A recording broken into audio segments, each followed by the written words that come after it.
But at this time, we're just not going to say any more, focusing on what we have to do. Governor Walz was coy when repeatedly asked if he was in consideration for a VP pick on Tuesday. That I don't know. I've seen it out there, and it's a little weird, but they would put out there wherever they're going to put. Since then, the governor of Minnesota seems to only be gaining more support. Wednesday, Parkland shooting survivor turned prominent gun rights activist David Hogg called for the Minnesota governor to be Kamala Harris's running mate on social media.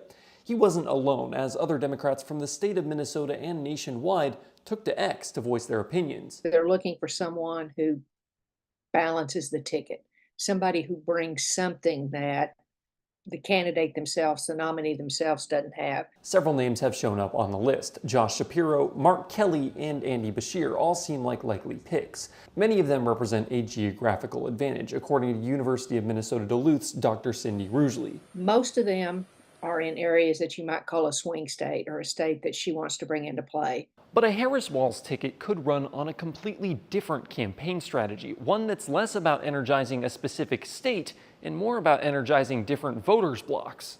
But he brings some characteristics that, for instance, his military background. He served, he's pro-union, he is from a rural area. Beyond that, Walz is appealing to progressives. The Minnesota governor spearheaded 2 years of a DFL trifecta in St. Paul, passing a slew of left-leaning legislation.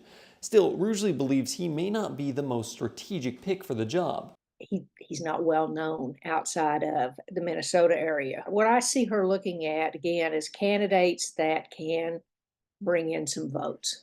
Reporting in St. Paul, I'm Quinn Gorham.